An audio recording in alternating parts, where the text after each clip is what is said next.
আপনাদের কাছে এসেছেন আলোচনা করবেন। আপনারা তিনার আলোচনা প্রায় টাইমে প্রায় সময় শোনেন। কি শোনেন না আপনারা? প্রায় শোনেন। কিন্তু আপনাদের জানায় বর্তমান সময় যারা ডিমান্ড করে ওয়াচ করে, ডিমান্ড করে ওয়াচ করে, বুঝতে পারছেন না? 50,000, বুঝতে পারছেন না?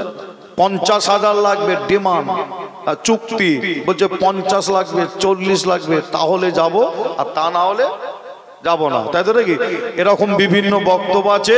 হ্যাঁ, আবার 3 কিস্তিতে আবার টাকা মিটাতে হবে, আবার 1 কিস্তিতে নাই। আবার যে বাবা জলসা এলো, জলসা মাহফিল করলো, তারপর না হলে পুরো টাকা দেবো, হবে না। দাওয়াত করার সময় 1 কিস্তি, আবার মিডিলে 1 কিস্তি দিতে হবে, আর মাইকে উঠার আগে আর 1 কিস্তি মিটিয়ে দিতে হবে। তা না হলে জানে যে 50 আমি লিখেছি, ওয়াজ শোনার পরে ছেলেরা 50 দেবে না, বুঝতে পারছেন না? হ্যাঁ, সময় দিয়েছে 2 ঘন্টা, তাও কিন্তু করে না 1.5 ঘন্টা, 50,000 ডিমান্ড। যে তবে আপনাদের জানাই, আপনাদের বলি যে যদি 2 ঘন্টা ওয়াচ করিয়ে 50,000 টাকা আপনি যদি দিতে পারেন গ্রামবাসী ভাইয়েরা, আমার চাচারা, তাহলে আমি মনে করি আপনাদের গ্রামের পাড়ার যিনি মসজিদের ইমাম, আপনার বাপের জানাজার নামাজটা পড়িয়েছে, মায়ের জানাজার নামাজটা পড়িয়েছে, দাদু নানা নানি জানাজার নামাজটা পড়িয়েছে, ইমাম মানে কাছের মানুষ, ইমাম সাহেবের মাইনেটা মাসে 6,000 টাকা মানায় না।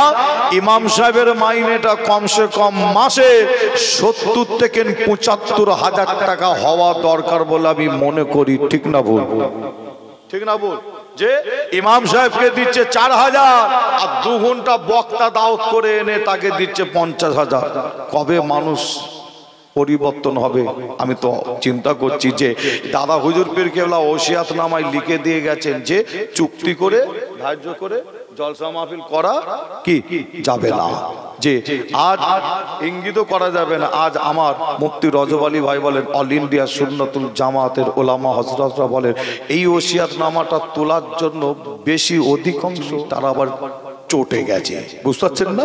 হ্যাঁ, এইটা বলা বন্ধ করে দিক, হ্যাঁ, দেখবেন সব ঠান্ডা হয়ে যাবে বাবা, বুঝতে পারছেন না? যাই হোক, আপনাদের কাছে যিনি এসেছেন এখন আলোচনা করবে, বর্তমান সময় আমি মনে করি যে ওয়াজ আপনারা প্রায় শুনেছেন, প্রায় টাইমে শুনে থাকেন, ওয়াজ শুনলে আপনারা বুঝতে পারবেন। আমি মনে করি বর্তমান সময় যে পশ্চিম বাংলায় যে যদি 50,000 টাকা যদি কাউকে দিতে হয় জলসা করিয়ে, কাউকে যদি দিতে হয়, সেটা হলো মুফতি রজব আলী ভাই, একজন যোগ্যতা ব্যক্তি, আলেম মুফতি। একবার জোরে বলুন সুবহানাল্লাহ। আর একটু জোরে হবে না? কিন্তু আমার রজব আলী ভাই ডিমান্ড করে না, চুক্তি করে না, ইশারাও দেয় না। যদি দিতে হয়, যোগ্যতা ব্যক্তি যদি থাকতে হয়, সেটা হচ্ছে রজব আলী ভাই।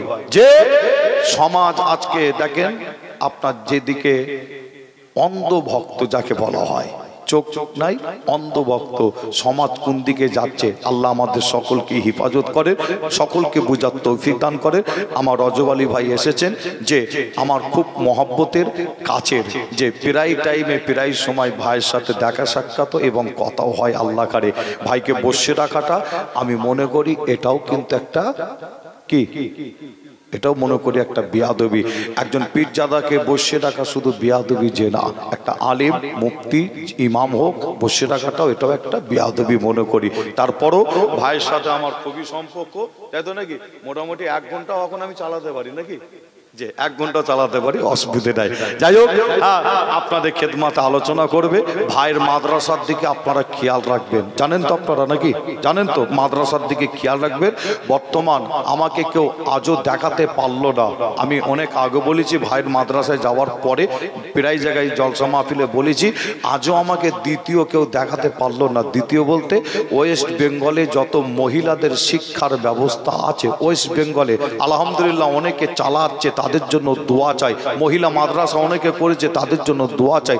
কিন্তু যে এটা আপনারাও বলতে পারবেন, যেহেতু আপনারা গেছেন, ঘুরে এসছেন, যে আমার রজব আলী ভাই একটা মাদ্রাসা চালায়, মহিলাদের শিক্ষা অবশ্যই প্রয়োজন। যে আপনার মহিলাদের এত বড় একটা মাদ্রাসা তিনি চালান, এত সুন্দর পরিবেশ, শুধু বড় নয়, শিক্ষা আপনার সুন্দর, শিক্ষাটাও উন্নত মানের শিক্ষা।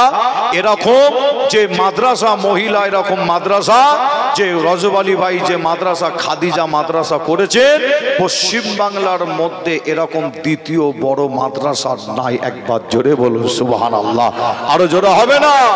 যদি আপনার রজব আলী ভাইয়ের যে মাদ্রাসা চালান, এর আরো যদি বড় মাদ্রাসা উন্নত মানের শিক্ষা যদি থাকে, আসিম বিল্লাহর কথা শুনে রাগ করলে হবে না, যে তাহলে আসিম বিল্লাহকে দেখিয়ে দাও যে আর একটা আছে, তাই তো নাকি? যে আমার মনে হয় দ্বিতীয় মাদ্রাসা নাই।